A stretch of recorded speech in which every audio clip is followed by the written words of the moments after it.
I nuzlocke Pokémon Grueling Gold, or at least I tried. If there's a game out there that'll make you crash out, it would be this one. Grueling Gold is a modified version of Pokemon Gold that brings in harder trainers, custom Pokemon, and so much more to the game. I played a minimal grinding mode where Pokemon have perfect EVs, and you can change your Pokemon's natures and abilities just to make my life easier so I'm not wasting time looking for mover learners or grinding for money.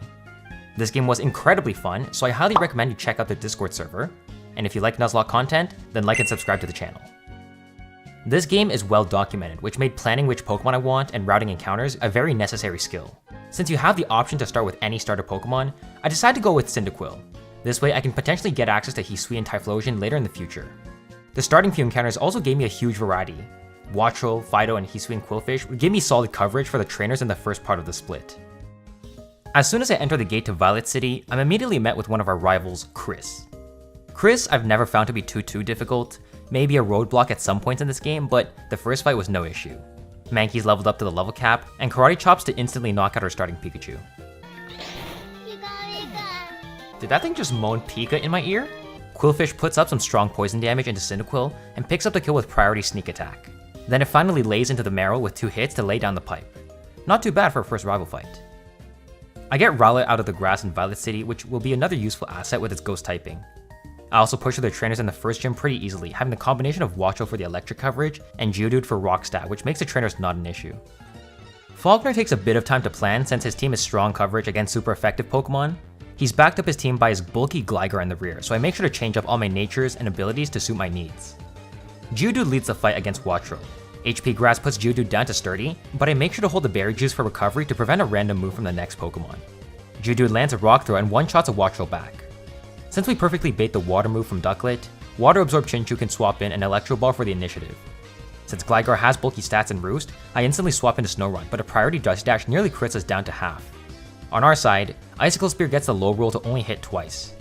Since Ice Shard is not a kill and I can't risk a boosted knockoff into any other Pokemon, I sack Snow Run to bring in Quillfish for Intimidate, then swap to Chinchou for Bubble Beam. Thankfully, the AI gets greedy for the priority kill, which lets Wattrel swap in and Revenge Kill. On his last Pokemon, Nacli can one-shot the Fletchinder to earn us the first badge. Since there are a lot of changes to this game, including custom moves, abilities, and items, it's important that I reference the docs as much as possible. I level up all my Pokemon to the next cap of 28. All trainers are programmed to keep pace with you by always being 1 to 2 levels below yours, so over-leveling in this game is not a valid strategy. Without any encounter manipulation tools, I roll for the grass at the Ruins of Alph, which I should have kept for later. Abro's my encounter, and without a way to trap it, I fumble the Pokeball and it runs away. I walk down towards Union Cave, avoiding as many optionals as possible. Most of the trainers in this game are easy, but some later in the game will need an actual cook time. The cave dishes up a Bergmite, which is practically useless. I can pass all the trainers no big deal, but the exit is guarded by a Rocket Grunt who says that I need to beat all the other grunts before leaving. None of them pose an issue, just your standard team of Poison, Dark, and Bug types. However, Petrel at the back of the cave was slightly harder. Sandile was fine, but Vigoroth required me to double up Arbok and Lantern's attacks to kill. From here, Arbok's Crunch can knock out the Coughing, and Gyarados with Hydro Fangs drowns out the Salandit. When I get out of the cave, I wait till nighttime to get a grass encounter.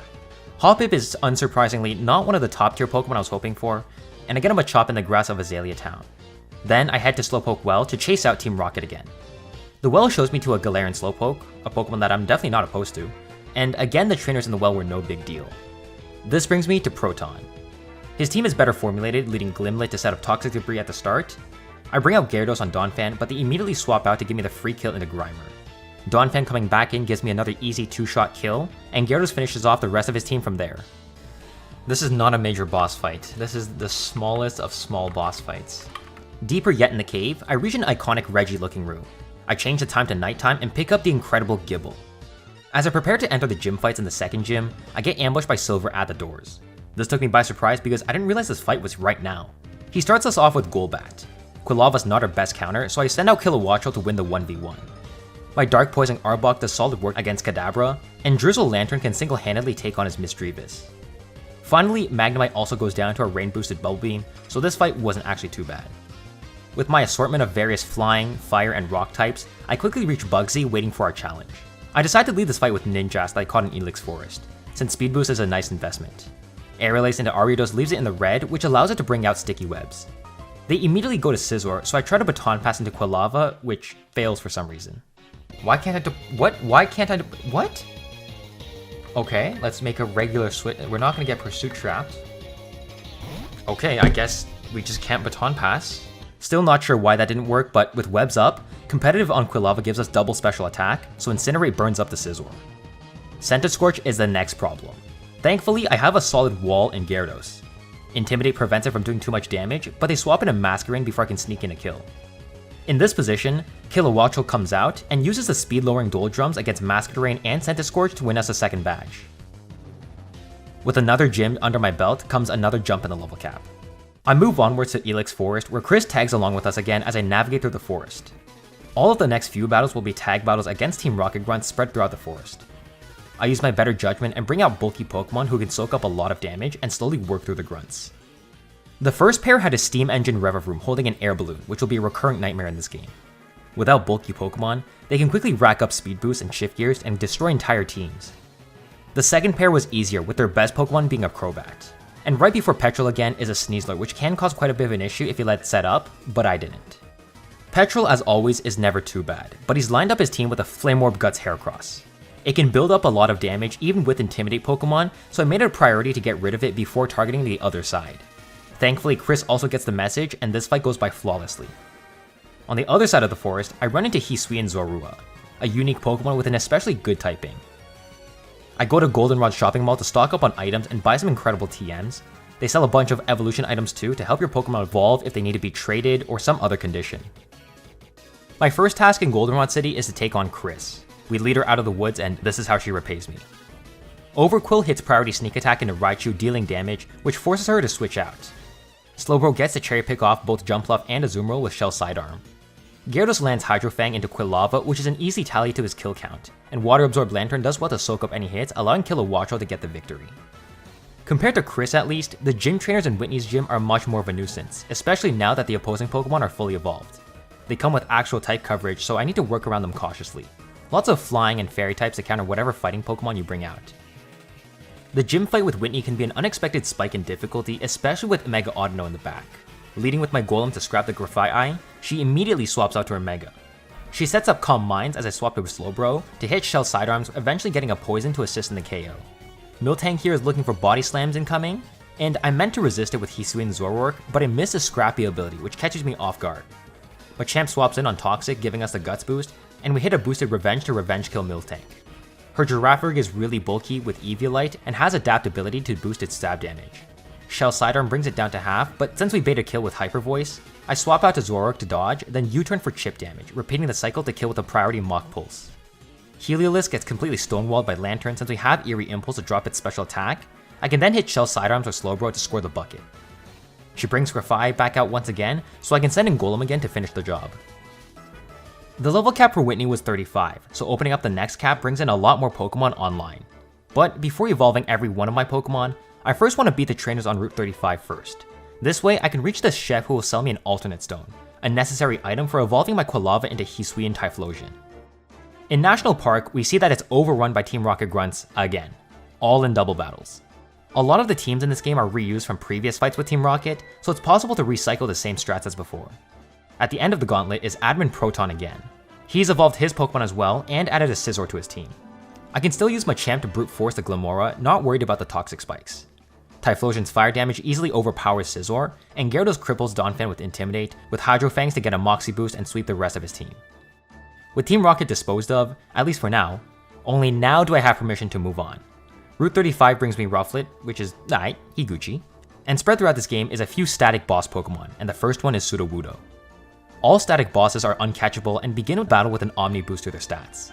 Thankfully with Machamp's decent natural bulk, I can hit boosted Revenges to hit back and crush it. The game gives me clear instructions to get rid of more Team Rocket Grunts from the Runes of Alph, so we have to do this step, again, before going to Ekritique. I said earlier in this video that this game is well documented, and that's almost true. There's documents for everything except normal mode trainers, which is the exact game mode I'm playing. I think it's assumed that the regular trainers should be easy enough that no docs are necessary, but without docs to guide your judgment, going in blind is actually harder. This one pair has that Steam Engine Revavroom again that kept setting up shift gears. Because it really caught me off guard, it got to plus 6 speed, plus 3 attack, and wiped 3 of my Pokemon, Avalugg, Gyarados, and Machamp. Not to mention, it's a double battle, so you have the whole other side to worry about. Luckily, I was able to make it out of this fight alive, but 1 or 2 more surprise battles like that, and this run is in trouble. The Team Rocket mission in the Ruins of Alph is headed by Rocket admin Ariana. Her battle was a lot more straightforward. Gardevoir's Forewarn raises her defense and begins to set up Calm Minds, but Heavy Slam and a Dusty Dash lines up the kill. With Typhlosion Lava Pluming Vileplume, her Honchkrow can only look at my Intimidate Overquill. I flip out to Lantern where Discharge lands the bullseye. And then last Pokemon, this is Mega Arbok, alright? This is Mega Arbok. Arbok Knight. Mega Arbok is one of many custom Mega evolutions in this game. It sets up coils to boost its stats, but Golem has just enough attack to break past the coil defense boosts. So now that the admin is down, does that mean that I can move on to the next city? Nope. There's more grunts to fight in the Dark Cave. Another double battle claims my Primeape, which confirms that my team has a serious ground weakness. On top of that, we have Petrel in the back ready to scrap. The battle starts off with Golem against Metagross. EQ brings Meta down to the red, and Priority Dusty Dash lasers the knockout. I bring out Slowbro for some type advantage against Weezing, where Psychic one-shots. This brings out Annihilate. It's already a huge issue, and I forgot about Defiant, which boosts its attack against my Intimidate. On top of that, it also has Bulk Up and Drain Punch to recover HP. It checked off the names of Golem, Dogspun, and Hisuian Typhlosion before Overquill could scrape out a kill. At least Garganacl put up a good fight against his Houndoom, and Hammer Arm wins us the battle. I thought that fight was gonna go perfect, because I saw that punching glove, and I was like, okay, no contact, that's fine. And I just completely missed Defiance. We're just losing Pokemon left and right. Now that I can finally get my ass to Ekritique, I can fix up my box a little bit. Audino from 37, Arctovish via Fossil Revival, and there's another one in the Burn Tower, but I get ambushed by Silver right at the entrance. Silver battles generally aren't an issue either, but my team was not prepared since I was still bringing in new Pokemon. This led me to being unprepared and losing my Zoroark to a Psyshock from Alakazam. What? What? How did that one-shot me? In what world? And what do I get in return? Houndoom. It's actually not that bad. Houndoom has good firepower, especially with adaptability, so blasting through trainers in the Ghost Gym with Stab Dark Pulses was actually helpful. I took a long time to plan for Morty because the last thing I need is more unexpected deaths. Spell Tag boosted Phantom Force from adaptability Decidueye instantly knocks out 2 of his Pokemon, but it does let up Stealth Rocks. Mismagius requires a little finesse to dodge crits with Garganacl. Purifying Salt does just enough damage reduction to allow Heavy Slams to swap Mismagius. I swap back to Decidueye for Jellicent where Leaf Blade one-shots. I have to pivot twice on Typhlosion since Flamethrower keeps on burning me before I can get off a yawn. Once it falls asleep though, Decidueye earns the kill with Phantom Force. I use my Arbok to 1v1 against his Mega Gengar, but Arbok misses the clutch roll and goes down to Shadow Tag, trapping us in. From here, Shadow Sneak finishes the job. It's okay, we did alright. Definitely could have gone better if I realized that we didn't need to swap just to avoid the Shadow Tag. I immediately take advantage of the level cap by leveling up all my Pokemon. It's important that I'm on my game for this next section because we're introduced to routes with permanent field conditions. A couple routes throughout this game will have perma-field effects. Rain, sun, electric terrain. This one has sand. I'm taking this next route really slow because my box is already very thin. Luckily, after a few battles, I can pick up my own Sandstorm Pokemon and Sandslash to assist in these fights. Sandslash is especially good since it can run Sand Rush for speed or Sand Force for power. After a couple more fights against Sand Trainers, I reach the end where I stand face to face against the next static boss Pokemon. This one is Paldean Tauros, a real pain in the ass. I resort to swapping and stalling it out, letting the Sandstorm and recoil damage slowly chip away at it since it's too bulky to do any meaningful damage. But here is where I meet my doom. This double battle is in the Sandstorm, and not only are they both not documented, they're also both Megas. I tried everything in this fight, pivoting, using Sand Rush, but the Sandaconda just kept on coiling while the Mawile dished out massive damage. There was nothing I could do about this fight. Even though I scraped out a win with one Pokemon left, my box is already so frail that I have no more tools. I decide that this run is cooked. Even if I did try my best, this run wouldn't even make it to the next gym, so I had no choice but to restart. The next real attempt though, I set out to do much better.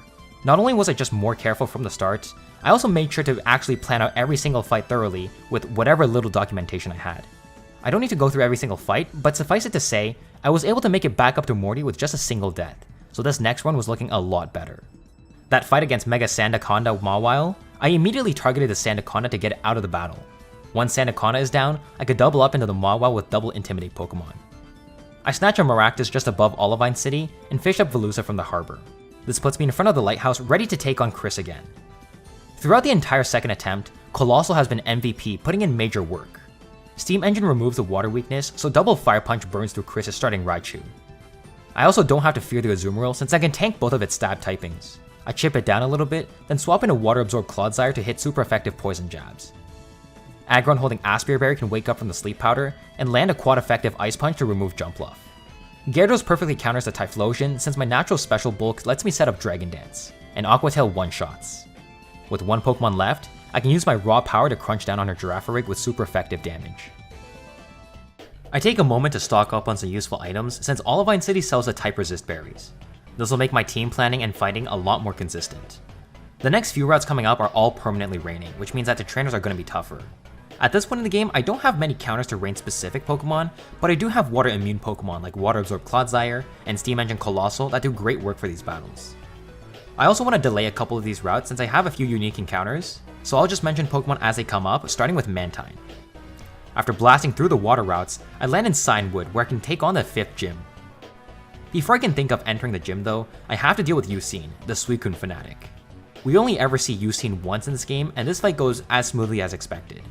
He leads with Hypno with Psychic Surge and Terrain Extender. Bite with Strong Jaw just instantly knocks it out. Beautiful. If it sends out Breloom next, we can probably chain a kill, but if not, it's fine. We can just swap back to, yeah, I didn't think so. Fire Punch.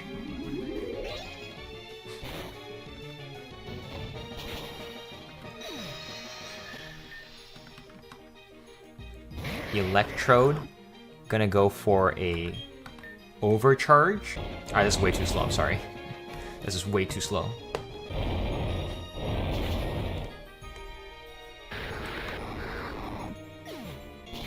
To break the substitute and then kill it on the second turn. Completely fine. Yeah, so watch. It's gonna fail this Destiny Bond.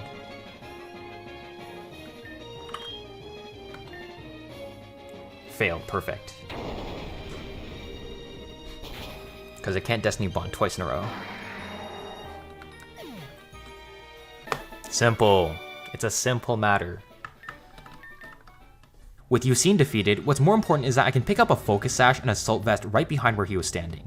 These are two Nuzlocke essentials since they validate so many strategies, so getting access to them is a super useful tool. I also go back to revive my fossil because I was waiting to get the Claw fossil. This thing actually has so much utility. It's crazy. So Sharpness would end up boosting... I mean, Battle Armor is better. But Sharpness would end up boosting Stone Cutter, Slash, Crush Claw, and Boulder Blade. This is so powerful. It's so powerful. Signwood Gym is mainly just a boulder puzzle over an actual gym challenge. The two trainers blocking us from Chuck aren't even that bad. Chuck is a gym leader where I can just 1v1 all of his Pokemon. I lead with Veluza to fillet away to offset the Intimidate, and Sharpness Psycho Cut aces the Granbull. Annihilate first. Okay, so I actually don't know the order that they send out their Pokemon in. We can Psycho Cut this thing, and this thing does not have any priority, so we can Psycho Cut this. Nice crit. The more we can compress our team, the more Pokemon we'll have in the back to compensate if we mess up. So this one has Fake Out, so we have to swap out. Clodsire completely walls a Sneasler, but they make a swap to Quaquaval, which throws me off. Luckily, I cooked hard for this fight. Jellicent can only take damage from Triple Axle, whereas Dazzling Gleam does huge damage. They swap again for Breloom, which gets me a lucky crit and kill. If you wanna waste health on your... I will take the crit. I will take the crit. Back to the Sneasler, Clodsire comes back in to finish the job via EQ from its defense drop. Gyarados walls Lucario where I bulldoze to lower its speed, then land an Aqua Tail to confirm the kill. Last Pokemon is Quaquaval. I strike again with an Aqua Tail and beat Gym Leader Chuck. The next few splits between the 5th and 7th gym is going to be a lot of A-mashing through Team Rocket story stuff. I'd consider these next routes to be the Boulder of Sisyphus because there's so many grunt battles that you'd think it never ends. Route 47 and the Cliff's Edge is riddled with grunts, but the first meaningful battle that'll actually push your team is until way in the back, a double battle against Admin's Proton and Petrol. So, leading with a double start of Crocodile into Glamora. Because the Glamora has Focus Sash, it's guaranteed to set up 2 layers of spikes, but we're not going to worry about this at all. Mega Evolve, Surf into all 3 of them, Snow Warning, Blizzard into these 2. We need the Mega Evolution for the increased power on Surf. Okay. Ninetales takes this nicely. Beautiful. And then from this position, Blizzard kills both of them. Beautiful. From here, I double swap in a Pokemon that can safely take on their next 2 Pokemon. Then Mega Evolve Scizor, which can get very scary, so I make a few pivots until I force out the Mega Heracross. From here, Excadrill swaps out for Typhlosion while Dual Wing Beat creams Mega Heracross. Salazzle comes out next, and Typhlosion is free to burn up Scizor while I swap in a Clodsire. EQ hits the 2 poison types, killing Salazzle, and leaving Muck low in the red. Typhlosion finishes up by hitting Flamethrower into Muck for the win. They hand me the secret potion that I forgot was part of the side quest that we're trying to complete. I head back now to clean up my box before moving on to the next side quest. First, I catch Tatsugiri and Petalil to add to my team.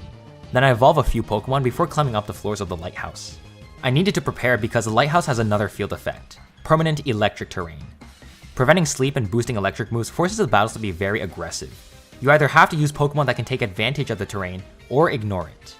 My box is of the latter.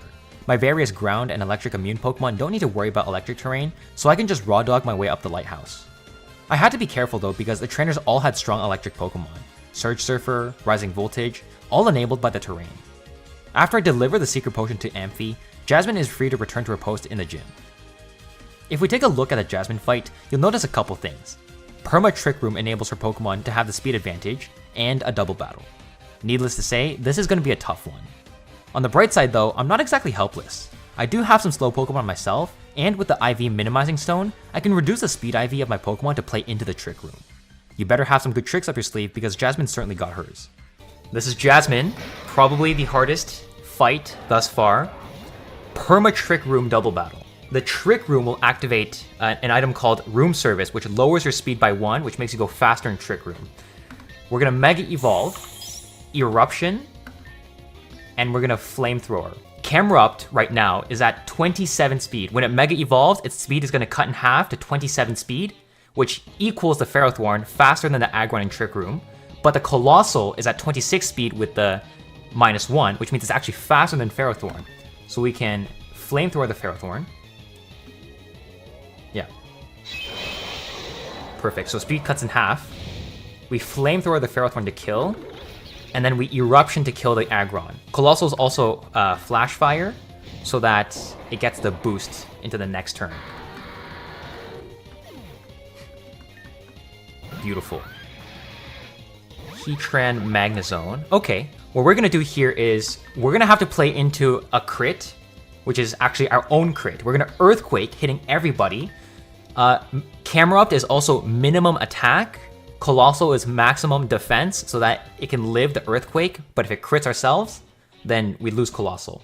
We're also gonna use Colossal, who's faster than the two of them, to hit a Rock Slide to break the Sturdy and the Air Balloon. Okay, so that breaks Air Balloon and Sturdy. Perfect. Earthquake kills both of them. Do not crit my Colossal. Perfect.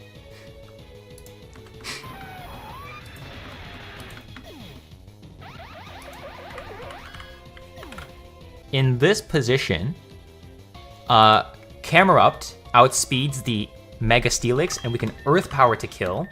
And then Colossal, because the Escavalier has Aqua Berry, we're gonna use Burn Up with the Flash Fire boost to kill the Escavalier. Escavalier's 27 speed, Colossal's 26, so we just outspeed it. Here's Burn Up. It burns through the Aqua Berry. Bang. Here's Earth Power. Let's fucking go. That was beautifully done. Beating Jasmine unlocks a couple more encounters for me, so it's about time I take advantage of those. I surf up for Goldeen on Route 42 to confirm Dupe's Claws for Gumi on Route 40. Hisui Gudra is going to be one of my premier defensive specialists. I don't have many great steel types, so adding one of Gudra's caliber is going to be an asset. The Mount Mortar trainers all fight in the same electric terrain that's in the Lighthouse, but I'm already used to it, so I'm not worried about what they have. I find myself face to face against Chris again at the exit of Mount Mortar, but this time in electric terrain conditions. Immediately the battle goes sideways. We go into Colossal. We can take whatever.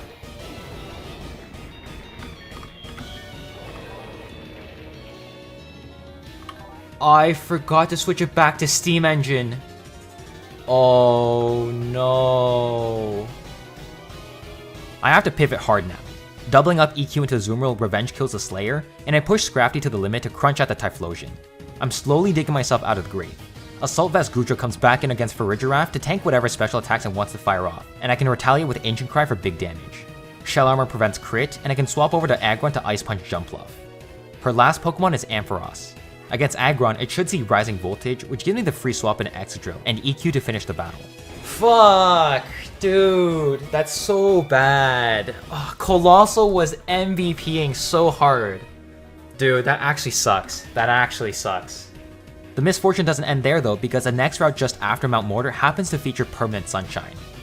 On the bright side, ironic, haha, funny, the sun is much easier to play around than electric terrain because the Pokemon they use are just a lot worse. They just aren't as min-max the same way electric Pokemon are. I catch Q-Fint in Mahogany Town, which gives me access to Mega Copperajah in the future, and Toedscruel up north on Route 43. If I say I'm a brat, what do you guys make from that? I'm not, I'm just saying, but what if I did? What would that mean to you guys? Maybe I'm not a brat then. Maybe I'm not a brat then. And immediately after that, I lose Medicham since I misread the item. So no more brat talk for me. After investigating and dropping the bomb on Gyarados, Lance wants us to help him explore the secret rocket hideout in Mahogany Town. I take back what I said earlier, this section is a nightmare wheel. They're not even hard, they're just annoying to traverse and even more annoying to fight through. It took the better half of an entire day of streaming just to get through all these grunts.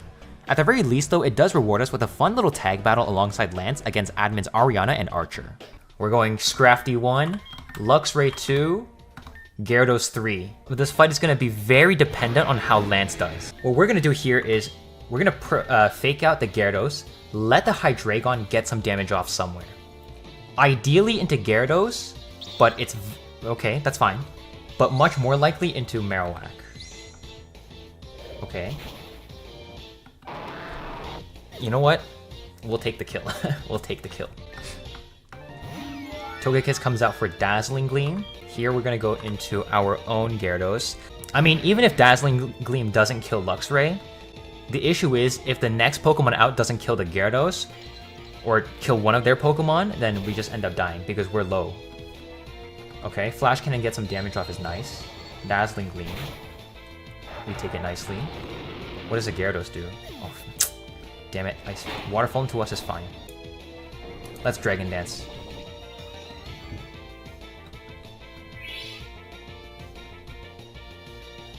I don't know what either of them did. So this battle is glitched such that none of the other Pokemon can actually even use their moves, so I'm just free to set up Dragon Dances and sweep this battle. With the 7th gym in sight, I should probably inform you that there's another field condition to factor in. Of course there's going to be Permanent Hail, this is a nice gym, what you expect, but on top of that is Permanent Inverse Battle. In an Inverse Battle, all type matchups are flipped, so weaknesses become resistances, and resistances and immunities are now weaknesses. This means that for the Ice type, it now only has one weakness, being Ice, and gains 4 resistances while still being super effective against 4 types. This makes Ice the perfect inverse battle typing. If you try to use an Ice Pokemon, then you're also weak to Ice yourself, so you need to exploit secondary typings. But finding a Pokemon that's good against their other typing while also not being bothered by Ice is really difficult, and it made routing a plan for Pryce incredibly hard. But after some time, I did eventually find a line. I lead with my Frostlass. With adaptability to seriously boost its damage output, I can fake out the Ninetales to break its sash, but he immediately swaps out to Arctozolt for some reason, which is just a free kill for Frostlass. Avalugg Heatsuite also goes down to quad effective Chilling Cry. Only on the Mamoswine do I need to swap out. I pivot to Emolga and land an overcharge into Mamoswine for half its health.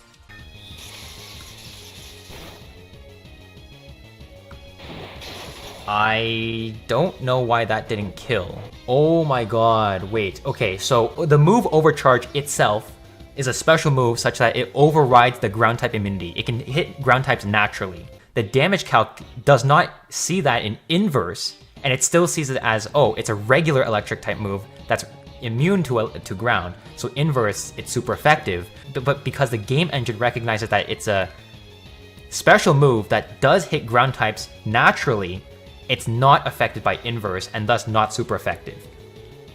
That's okay though. Sorry, overcharge again and kill. Yeah. Okay, thank god I realized that, but that's good to keep in mind.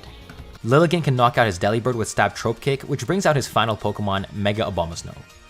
Mega Abomasnow is the biggest issue since it can hit every single Pokemon for super effective. It also gains Slush Rush upon Mega Evolution, which guarantees that it's faster than all my Pokemon.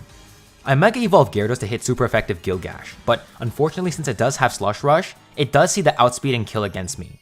I have to sacrifice Emolga to get some chip damage on it, which is fine, but only because Aegislash needs to kill it with a priority sneak attack. Shadow Sneak is just not a kill. Just barely not a kill. Oh my god, are you serious? Please kill. Fuck. No. Okay, well, that's too bad. Fake out.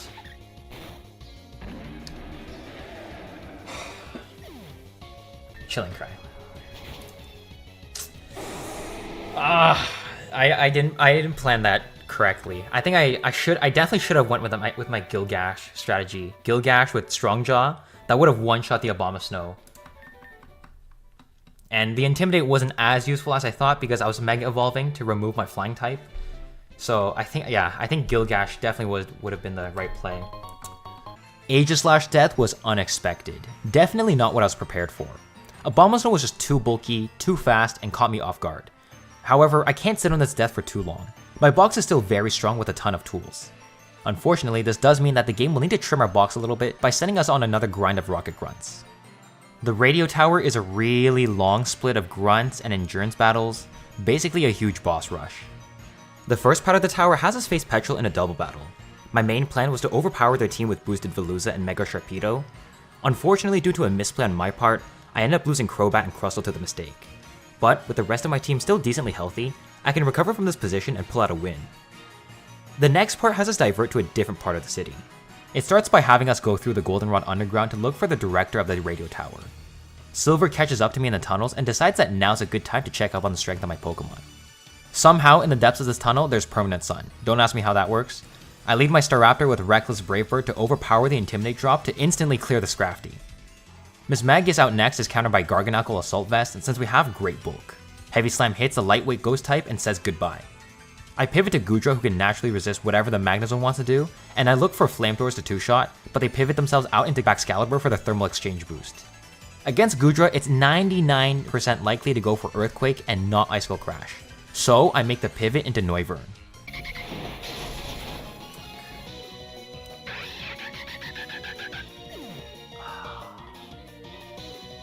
I think it rolled the one roll. It got the one roll, yeah. Shit. Well, god, this is not a good start to the day. Staraptor puts us back on track with another boosted Brave Bird to revenge kill the Baxcalibur. At least I can continue by having Heavy Slam from Copperajah crush the frail Crobat. His second last Pokemon is Mega Alakazam. I swap in my Gyarados on the incoming HP fighting, then Mega Evolve into a Dark type to dodge any Psychic moves. Strongjaw boosted Crunch demolishes Alakazam, and Magnezone back out is another simple kill. Admittedly, if anyone was to sack here, it would have been Garganacl, but I haven't been using Noivern much either, so I don't mind. The few trainers in the underground tunnel only had 1 to 2 Pokemon each, so they were easily brushed off.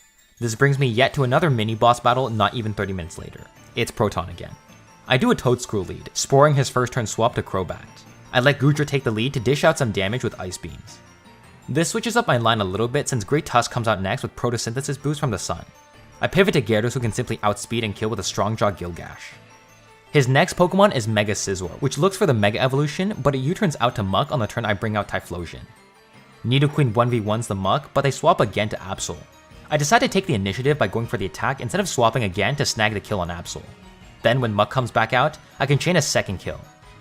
Glimmora comes back in, so I divert back to my original plan with Toadscrew, sporing the Glimmora to sleep, Earth Power it down to Focus Sash, and Rapid Spin to kill, clearing any hazards set by Toxic Debris. Typhlosion can finish the job against Scizor, winning this battle flawlessly. Putting Proton behind us leads me to the Radio Tower Director. He gives me the key to the second half of the Radio Tower, and I make sure to use this break between bosses to carefully cook up a plan.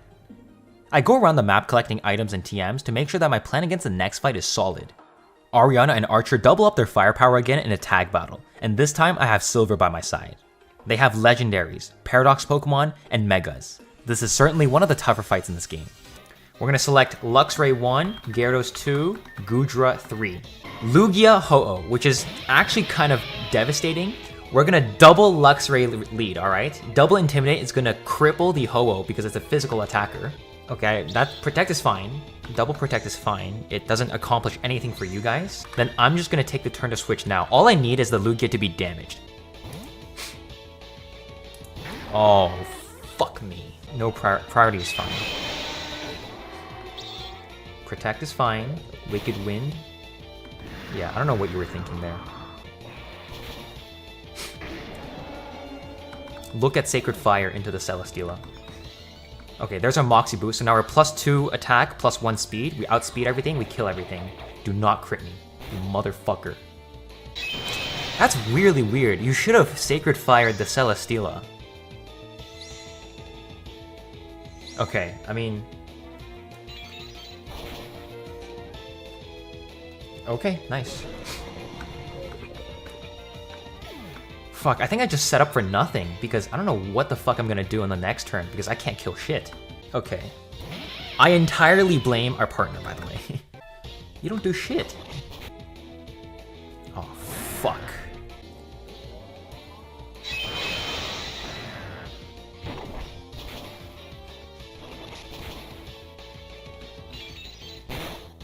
Nice.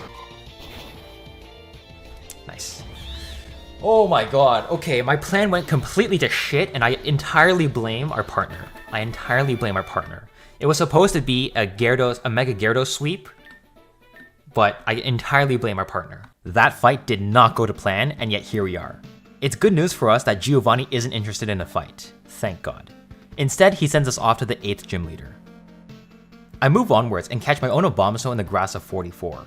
I was hoping for Galarian Darmanitan here, but getting access to Mega Abomasnow is alright as well. Route 44 is a hail route, with the only notable Pokemon being the Snow Warning Abomasnow who can Mega Evolve and get Slush Rush to instantly boost its speed. Not an issue for Magcargo, who's already slower and blasts quad effective flamethrowers. The Ice Path has no trainers, just puzzles to navigate, so not before long, I'm already in Blackthorn. On the route below Blackthorn, there's now roaming Pokemon available, which makes Raikou available to me. I can also fish up a Dratini in the waters of Blackthorn, giving me 2 great additions to my box. Unlike normal Gold or Silver, in this game, the last gym leader is Cynthia, with no apparent type specialty. Her team is packing Hisui and Zorwork, Magearna, Ogerpon Fire, Iron Bundle, and Mega Garchomp. Ironically, her most normal Pokemon is Life Orb Aerodactyl. Since none of her Pokemon really share a common weakness, I wonder how it's going to affect my strategy for this fight.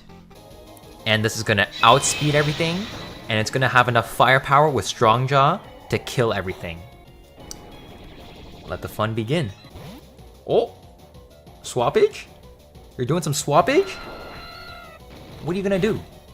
What are you gonna do? What are you gonna do? More swappage? More swaps? What are you doing here? Okay. Sure. You got Iron Bundle. Okay. What are you gonna do here? Let's see what you do. Let's see what you do. Crunch. Let's see how much this does. You slow, and you ain't doing shit. Okay, Ogerpon. That's whatever. Oh wow, cool animation. Look at that. Scary, scary, isn't it? No. Watch this. You slow, and you ain't doing shit. Gilgash. Come on, like, what are you doing here? Who do you think you are? Let's see how this goes. Okay, can you take one? Get the fuck out of here. Suck it. Get out of here. Get out of here. What can I say? Never let me loose around an 8th gym leader. I head down the Dragon's Den to take on the boss Dragonite and get my hands on the 8th and final gym badge. With all badges obtained, I've now earned the right to step foot into Mount Silver. The path to the Pokemon League is a long one. I need to cross through Tojo Falls and a huge gauntlet that spans all of routes 26 and 27. I take a moment to level up my Pokemon and evolve everything, including the Jangmo from Dragon's Den and Snivy from Tojo Falls. Each of the fights in the upcoming gauntlet play into a weather condition. 2 battles for the sun, 2 for the hail, etc. They are hard as fuck. The first fight instantly posed as a challenge. A fire team in the sun is most definitely packing a punch. I had to sack Mantine to give myself momentum because I didn't realize that the sun comes back up after your own weather condition wears off. I then misjudged the power behind Mega Charizard X because the damage calc doesn't take into account the attack boost from Mega Evolution from Charizard. This cost me another 3 Pokemon in Azumarill, Goodra, and Scrafty. so we're really not off to a great start. The next Sun team was mainly grass Pokemon, which was much easier to handle, and the two Sand teams weren't an issue. The Rain teams in general were the easiest to play against because I had a couple grass types plus my own Rain Pokemon. There wasn't anything on those teams that I wasn't prepared for. Throughout the whole gauntlet, the trainers got to display some really powerful Pokemon, custom Megas, and a lot of Pokemon who work well through a gimmick. Once the last two Hail trainers were taken care of, I finally stepped foot into the gates of the Pokemon League. Before Victory Road though, the game diverts us to a final side quest. I need to put an end to the Team Rocket storyline. This route off to the side teleports me to Cerulean Cave, where I find Blue confronting the leader of Team Rocket, Giovanni. Unlike the other tag battles I've been fighting, Giovanni is a true double battle, which means that there's no targeting one side to put us in a 2v1 situation. Two Pokemon will always be out the entire time, and his team is no joke. Goldango lead with Grimmsnarl to set up screens is a nasty start. On top of that, he has Ting Lu, which is an absolute tank, and Great Tusk to cover any of his Goldango's weaknesses. Pheasantipity provides great coverage and defense with its Fairy Poison typing, and to top it all off, Mega Mewtwo X is cracked. This is going to be by far the hardest fight in this game, hands down. First is Gyarados, second Serperior, third is Clodsire. Gyarados is going to be our main damage dealer in this tag battle. Leading against Goldango Grimmsnarl, we have our... Oh, what? That's not in the docs? That is not in the docs at all. I had it down that our partner has Keldeo, Kartana, and Diancie. Mega Evolve, Dragon Dance. That's gonna give us the speed and the attack we need.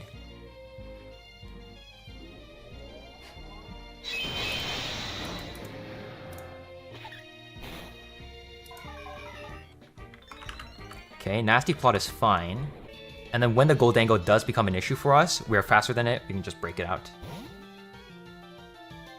Great Tusk, okay. I'll take a free kill. I will take a free kill. Another free kill. As long as the Goldango's out, it really can't do anything to my Gyarados. Spectral Shriek is fine. What do you bring in though? Kartana. Okay, so here's a Kartana. This is Mega Mewtwo X. Need a little bit of chip on it somehow. So what I'm gonna do here, we are faster than it. So what I'm gonna do here is just protect this turn and let the Kartana do something. I'm pretty sure the Kartana is gonna go for the Mewtwo and not the Goldango.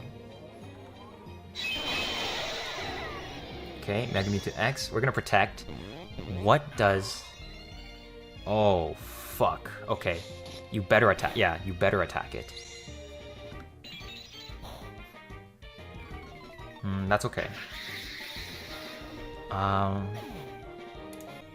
not so sure that we can actually kill that Mewtwo from this health. Okay, well, it's gonna Drain Punch us. I think in this position, I go Clodsire. Just burn a turn. See what the Lucario does. Maybe Lucario can do something useful here.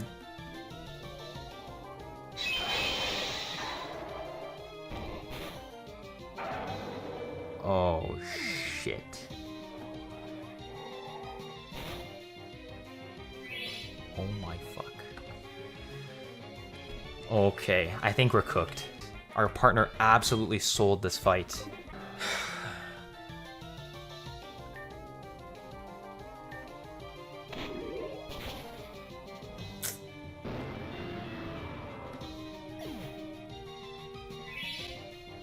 That was so incredibly sad. Blue's Pokemon didn't perform at all, and my Pokemon were helpless against the 1v2 situation. It sucks that we lost so late in the game, especially since the Elite Four was just at the tip of our fingers. This game has been extremely fun though, so I highly recommend you check it out. I certainly want to revisit this game, especially considering how close I got. Plus, there's still all of Hard and Expert mode to explore. If you like Nuzlocke content and want to see more videos like this, then subscribe and stay tuned.